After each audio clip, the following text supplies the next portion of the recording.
நீதி வழங்கும் போது அண்ணன் தம்பி சொந்தம் பந்தம் பணக்கார ஏழை எதையுமே பார்க்க கூடாதுடா. நாயத்தை மட்டும் தான் சொல்லணும். திமுகவில் வேட்பாளர் பட்டியல்ல புதுமுகங்களுக்கு நிறைய வாய்ப்பு கொடுத்திருக்காங்க. இளைய ரத்தம் திமுகவில் பாய்ச்சப்பட்டிருக்கு. புதியன புகுதலும் பழையன கழிதலும் அதுதானே போகி அப்படிங்கிற மாதிரி எப்பவுமே புது ரத்தம் பாய்ச்சப்படணும் ஒரு கட்சிக்கு. அப்படின்னா அந்த கட்சி வந்து வளரும், அந்த கட்சி வந்து மக்கள்கிட்ட நிலைச்சிருக்கும். புதிய ஆற்றல்கள் வரும்போது தான் அது புதிய வெள்ளோட்டமாக பாயும் சொல்லி சொல்வது தான். ஆனால் புதுமுகங்களுக்கு வாய்ப்பு கொடுப்பது சரி. இதில் திமுகவுடைய அமைச்சரவையில் இருந்த மிக முக்கியமான ஒரு அமைச்சர் தூக்கப்பட்டிருக்கார். பெரும்பாலும் திமுகவுடைய மூத்த அமைச்சராக இருக்கக்கூடிய KN நேரு, KKSSR, பெரியசாமி, அப்புறம் MRK பன்னீர்செல்வம், அதே போல் திமுக அமைச்சராக இருக்கக்கூடிய சேகர் பாபு, மா சுப்பிரமணியன், கடந்த முறை மட்டுமே அமைச்சராக வந்த அன்பில் மகேஷ் பொய்யாமொழி, இவங்க எல்லாருமே அவங்கவுங்க தொகுதியில் நீடிக்கிறாங்க. அதே போல் தங்கம் தென்னரசுலாம் அவங்க தொகுதியில் நீடிக்கிறாங்க.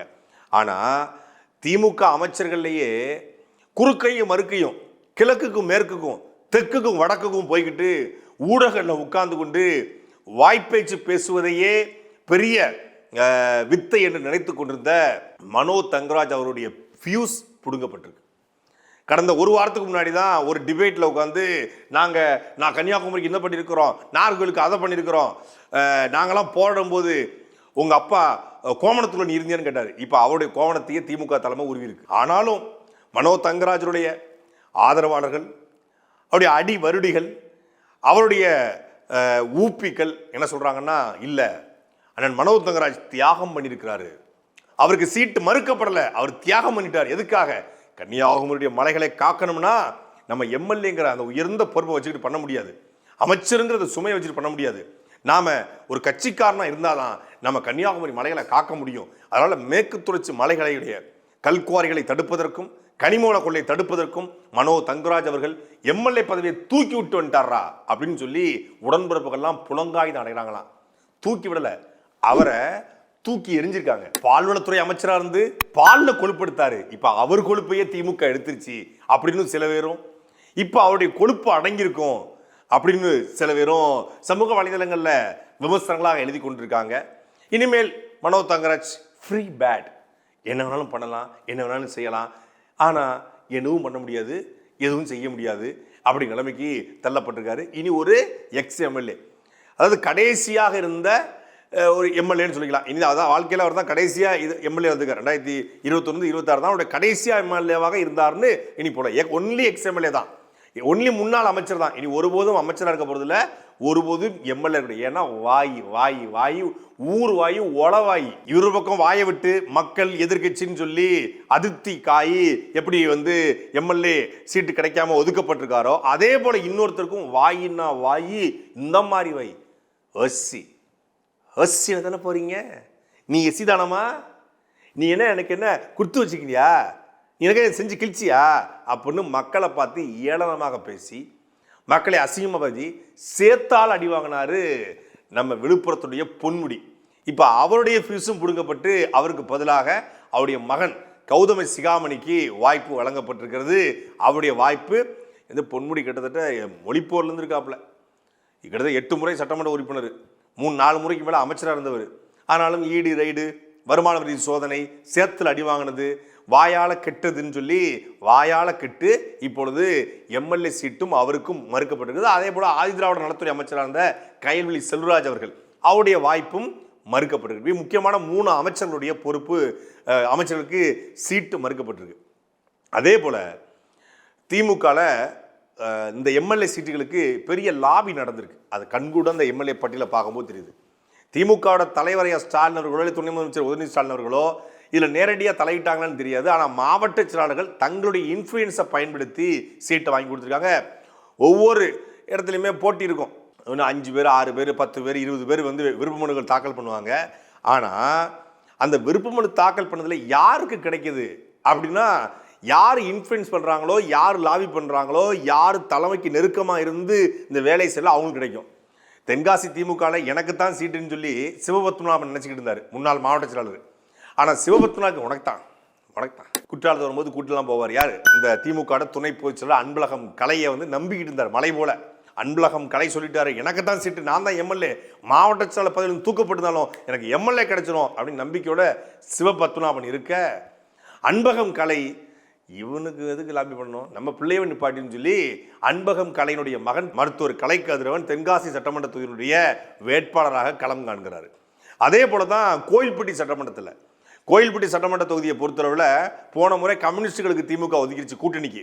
ஏன்னா இந்த முறை சட்டசபையில் ஐயா கலைஞர் கருணாநிதி வரை இல்லை, ஆனால் அவர் பேர் கொண்ட ஒருத்தர் சட்டசபையில் எப்பவுமே இருக்கணுங்க. அதனால் என்ன பண்ணணும், கருணாநிதி அப்படின்னு ஒரு பேர் இருக்குது. அந்த கருணாநிதிங்கிற பேருக்காகவே கோயில்பட்டி சட்டமன்ற தொகுதியில் கருணாநிதி அப்படிங்கிற கோயில்பட்டியுடைய நகர செயலாளர், அது இல்லாமல் கோயில்பட்டி நகர சேர்மனு 2 பொறுப்பை வச்சிருக்கக்கூடிய கருணாநிதி அப்படிங்கிற ஒருத்தருக்கு ஒதுக்கியிருக்காங்க. இந்த கருணாநிதி யாருன்னு பார்த்தா, கோயில்பட்டிக்குள்ள ஒரு மார்க்கெட் இருக்கு, அந்த மார்க்கெட்டை இவர் டெவலப் பண்ணுறேன்னு சொல்லி கிட்டத்தட்ட கடைகளை ஒரு 80 கடைகளுக்கு மேலே வேற நபர்களுக்கு கொடுத்து, விருப்பப்பட்ட ஆள் கொடுத்து, அங்கே இருக்கக்கூடிய வியாபாரிகள்லாம் கோச்சிட்டு போய் அவங்க தனியாக காமராஜர் மார்க்கெட்னு வளாகம்னு சொல்லி வளாகத்தை வச்சு இந்த கருணாநிதிக்கு எதிராகவே, ஐ மீன் கோயில்பட்டி திமுக வேட்பாளர் கருணாநிதிக்கு எதிராகவே அங்கே இருக்கக்கூடிய கீதா ஜீவன், அப்பாவு இவங்கெல்லாம் வந்து நீதிமன்ற உத்தரவை தாண்டி எதிர்த்து ஒரு வணிக வளாகத்தை திறந்து வச்சுருக்காங்க. கிட்டத்தட்ட 2 கம்யூனிட்டிக்குள்ள ஒரு கிளாஸ் ஆகிற அளவுக்கு கோயில்பட்டிக்குள்ள வேலையை பார்த்து விட்டவர் இந்த கருணாநிதி தனத்தை பண்ணியிருக்காப்புல. அந்த கருணாநிதிக்கு தான் கீதா ஜீவனுடைய பரிந்துரை அடிப்படையில், அப்பாவும் அவருடைய பரிந்துரை அடிப்படையில் இந்த சீட்டு வழங்கப்பட்டிருக்கு. கோயில்பட்டிக்கு எப்படி எனக்கு சீட்டு கிடைச்சிரும் என்ற நம்பிக்கையோடு அமமுகலேருந்து விரக்தியாகி, அமமுக அதிமுகவோட இணைஞ்சனால விரக்தியாகி திமுகவில் போய் இணைஞ்சார் மரியாதைக்குரிய மாணிக்கராஜா அவர்கள். மாணிக்கராஜா இறஞ்ச பிறகு மாணிக்கராஜா கன்ஃபார்மாக சீட்டு, கடம்பூர் ராஜும் மாணிக்கராஜும் மோத போகிறாங்க, அவரும் கடம்பூர் இவரும் கடம்பூர், ஆனால் 2 பேரும் மோத போகிறாங்க, ஒன்றா இருந்து வேலை பார்த்தவங்க இப்போ தனித்தனியாக எதிர் துருவா மாற போகிறாங்க அப்படின்னு சொல்லிட்டு இருந்தாங்க. ஆனால் மாணிக்கராஜாவுக்கு சீட்டு கொடுத்தா அவர் 50 காரில் போவார், 60 காரில் போவார், அவரே அந்த ஏரியாவில் லீடர் மாதிரி இருப்பார், அவரை விட்டால் தூத்துக்குடி மாவட்டத்தில் அவர் ஒரு பெரிய தலைக்கட்டம் மாறுவார், நமக்கு மதிப்பு குறையும் என்பதனால தங்களுக்கு வேண்டப்பட்ட கம்ஃபர்டபுளான ஒரு ஆள் இருக்கணும். மாணிக்கராஜா விட்டால் ஏறி போயிட்டு இருப்பாப்புல, அப்போ கம்ஃபர்டபுளாக இருப்பா கருணாநிதி, எக்ஸ்கியூஸ் மீ வாங்க அப்படின்னு சொல்லி கருணாநிதி தூக்கி நிப்பாட்டிருக்காங்க கீதா ஜீவன். எப்படி கோயில்பட்டி தொகுதியில் தனக்கு சீட்டு கிடைக்கும்னு எதிர்பார்த்தவங்களுக்கு சீட்டிக்காம கீதா ஜீவன் லாபி பண்ணி கருணாநிதிக்கு வாங்கி கொடுத்துருக்காங்களோ, தென்காசி தொகுதியில் தனக்கு வாய்ப்பு கிடைக்கணும் காத்தவங்களுக்கு லாபி பண்ணி அன்பகம் கலை தன் மகனுக்கு வாங்கி கொடுத்துருக்காரோ, அதே போல தான் மதுரை திருமங்கலம் தொகுதி, மதுரை மேற்கு தொகுதியிலலாம் பெரிய லாபி நடந்திருக்கு. குறிப்பாக திருமங்கலம் தொகுதியில் போட்டி போடக்கூடிய சேடப்பட்டி முத்தையாவுடைய மகன் சேடப்பட்டி மணிமாறன், எனக்கு இவங்களுக்கு தான் சீட்டு கொடுக்கணும், இவங்க கொடுத்தாதான் சரியாக இருக்குன்னு சொல்லி வசதியானவங்க கிரிப்டோ கரன்சி, அப்புறம் வந்து பல்வேறு தொழில் செய்து அதில் வந்து கோடிக்கணக்கான ரூபாயை வைத்திருக்கக்கூடிய கிருத்திகா தங்கபாண்டியன், கடந்த 2 நாளைக்கு முன்னாடி காணொலி வெளியிட்டிருந்தோம். பல்வேறு குற்ற வழக்குகள் இருக்கக்கூடிய, குற்ற பின்னணி கொண்ட, அதாவது அவங்க கணவருக்கு குற்ற வழக்கு இருக்கு, அவருடைய மனைவியார் கூடிய கிருத்திகா தங்கபாண்டியனுக்கு வாய்ப்பை வழங்கியிருக்கிறது திராவிட முன்னேற்ற கழகம். இந்த கிருத்திகா தங்கபாண்டியன் சேடப்பட்டி மணிமாறனுடைய இன்ஃப்ளூயன்ஸு லாபியில் மட்டுமே சீட்டு, மேறபடி ஒன்றும் கிடையாது. அதே போல தான் ரகுபாலாஜி வழக்கறிஞர் மதுரை மேற்கு தொகுதியில், அவரும் கடுமையாக லாபி பண்ணி மதுரை மேற்கில் உனக்கு தாயா சீட்டு அப்படின்னு அமைச்சர் மூர்த்தியாக இருக்கட்டும், அங்கே இருக்கக்கூடிய தளபதியாக இருக்கட்டும், எல்லாரும் ஒருத்தரை சொல்கிறாங்க, அவரும் பல கோடி செலவு பண்ணுறாரு, நமக்கு தான் சீட்டு போகுது. இப்போ அவரை தூக்கி ஓரமாக உட்கார வச்சுட்டு ரகுபாலாஜிக்கு இன்ஃப்ளூயன்ஸ் பண்ணி சீட்டு வழங்கப்பட்டிருக்கிறது. இப்படி எல்லா இடங்களிலும் லாபி பண்ணி தான் சீட்டு கொடுத்துருக்காங்க திராவிட முன்னேற்ற கழகம். மொத்தமாக இருக்கக்கூடிய 164 தொகுதியில் பெண்ணியம், பெண் விடுதலை, ஃபெமினிசம், பெரியார், அண்ணா என்று பேசக்கூடிய திராவிட முன்னேற்ற கழகம் 164 தொகுதியில் மொத்தமாகவே 18 பெண்களுக்கு தான் சீட்டு வழங்கப்பட்டிருக்கு. நாம் தமிழர் கட்சி 117 பெண்கள் 117 ஆண்களும் வாங்குறாங்க, அதில் ஒரு திருநங்கை வாய்ப்பு வழங்குறாங்க, சரி பாதி வழங்குறாங்க. நீங்கள் சரி பாதி வழங்கலாம் கூட அதிகாரத்துக்கு இருக்கல கட்சி, அதிகாரத்துக்கு வர்றோம்னு சொல்கிற கட்சி, பெரும்பான்மை எண்ணிக்கையில் எம்எல்ஏக்களை அடிக்கிறோம்னு சொல்கிற ஒரு கட்சி, ஆட்சி அதிகாரத்திற்கு எம்எல்ஏக்களாக பெண்களை அழைச்சிட்டு வர வேண்டிய ஒரு கட்சி, பெண்ணியம் பேசிய ஒரு கட்சி, வெறும் 18 பெண்கள் 12 விழுக்காடு, மொத்தமாக பார்த்தோம்னா 33 விழுக்காடு பெண்களுக்கான இடஒதுக்கீடுன்னு சொல்கிறாங்க. 50 விழுக்காடு நியாயப்படி கொடுக்கணும், ஆனால் வெறும் 12 விழுக்காடு மட்டுமே திமுக பெண்களுக்கான சீட்டை வழங்கியிருக்கிறது. அதே போல சென்னையிலுமே கிட்டத்தட்ட 6க்கும் மேற்பட்ட எம்எல்ஏக்களுடைய ஏற்கனவே எம்எல்ஏ இருந்தவங்க வந்து அகற்றப்பட்டிருக்காங்க. புதியவர்களை திமுக உள்ள கொண்டு இருக்கு. அதுல மிக முக்கியமாக எழும்பூர் சட்டமன்ற தொகுதியில் தமிழன் பிரசன்னா நீண்ட காலமாக திமுக இருந்து ஒரு மாணவரணி அமைப்பு, ஒரு திமுகவுடைய செய்தி தொடர்பாளராக, திமுகவுடைய பேச்சாளராக பல இடங்களில் கலந்து கொண்டவர். பல்வேறு விமர்சனங்கள் அவர் மேலே இருந்தாலும் கூட திமுகவுக்காக கடுமையாக முட்டு கொடுத்து நிற்பார். அதிமுக ஆட்சியில் முதலமைச்சராக யாரியா?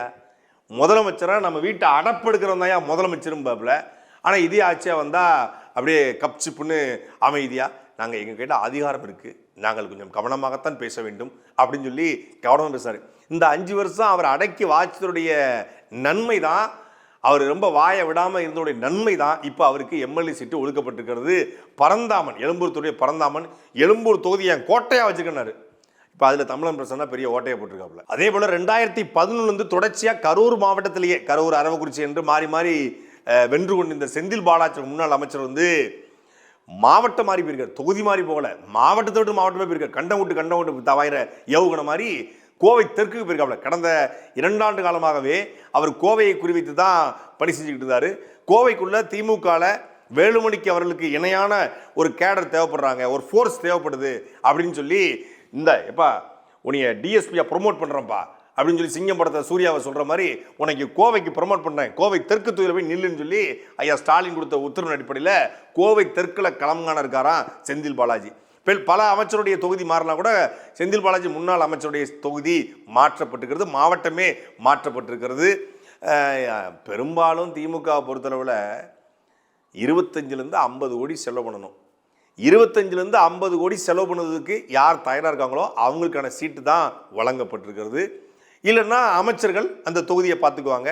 பணம் அவங்ககிட்ட ரொம்ப இல்லை, 3 கோடி தான் பண்ணுவாங்கன்னா அமைச்சர்கள் அந்த தொகுதியை பார்த்துக்கிட்டு அமைச்சர்கள் கொடுக்கணும் அப்படிங்கிற உத்தரவு தான் சீட்டுகள் வழங்கப்பட்டிருக்கு. இப்படியாக திமுக 164 தொகுதி நின்னாலும் கிட்டத்தட்ட இன்னொரு 6 தொகுதியில் உதயசூரியன் சின்னத்தில் திமுகவோட கூட்டணி கட்சி நிற்குது. திமுக பெரும்பான்மை கூட்டியாக பெரிய கட்சின்னா அது பிசிகான்னு சொல்லலாம். 8 சீட்டு தான் அங்கே கொடுத்துருக்காங்க. தேமுதிகவுக்கு 10 சீட்டு, கம்யூனிஸ்டுகளுக்கு தலா 5 ஒதுக்கப்பட்டிருக்கிறது. அதே போல் காங்கிரஸ் கட்சிக்கு 28 சீட்டு. ஆனால் என்ன ட்விஸ்ட் வச்சுருக்காங்க அப்படின்னா, திமுக கூட்டணியில் மதிமுகவுக்கு 4 சீட்டு ஒதுக்கப்பட்டிருந்தா கூட 3 சீட்டில் தான் மதிமுக சின்னம், 1 சீட்டில் திமுக சின்னத்தில் போட்டி போடுறாங்க. அப்போ அது திமுக கணக்கு தான், மதிமுகவுக்கு 3 சீட்டு தான் கணக்கு. தேமுதிகவுக்கு 10 சீட்டு தனி சின்னத்தில் போட்டி போடுறாங்க. அதே போல் கொங்கு நாடு தேசியம் கட்சி அது உதயசூரியன் சின்னம் தான் போட்டி போடுது. அப்போ அதுவும் திமுக கணக்கில் தான் வருது. 166 ஆச்சா, 67 ஆச்சா. மனிதநேய மக்கள் கட்சி 2 தொகுதி அதுவும் திமுக கணக்கு தான். முக்குளத்தூர் புலிப்படை அதுவும் திமுக கணக்கு தான். மனிதநேய ஜனநாயக கட்சி அதுவும் திமுக கணக்கு தான். எஸ்டிபிஐ அதுவும் உதயசூரியன் அதுவும் திமுக கணக்கு தான். தமிழர் தேசம் கட்சி அதுவும் உதயசூரியன் அதுவும் திமுக கணக்கு தான். அப்படி கணக்கு பண்ணால் அப்படின்னு 164 + கூட்டல் 9 அப்படிங்கும்போது 173 தொகுதியில், 170 சொல்லியிருந்தேன், 173 தொகுதியில் உதயசூரியன் சின்னத்தில் போட்டி போட இருக்காங்க. 164 திமுக, 9 தொகுதி இந்த கூட்டணிகளுக்கு. கூட்டணியும் உதயசூரியன் சின்னம் தான் போட்டி போடும்போது அதுவும் திமுக கணக்கு தான் வரும். அப்போ 173 தொகுதியில் திமுக போட்டி போட இருக்குது. மீதியைத்தான் கூட்டணிக்கு பிரித்து கொடுத்துருக்கு. கூட்டணிக்கு எந்தெந்த தொகுதியை பிரித்து கொடுத்துருக்குங்கிறத பொறுத்து தான் திமுக ஏன் இவ்வளோ நாள் இழுத்துச்சு அப்படிங்கிறது தெரிய வரும். அதிமுக எந்த அளவுக்கு கூட்டணிகளை கூட்டு வச்சு செஞ்சிருக்கோ அதே போல தான் திமுகவும் கூட்டணிகளை கூட்டு வச்சு நல்லா செஞ்சிருக்கு.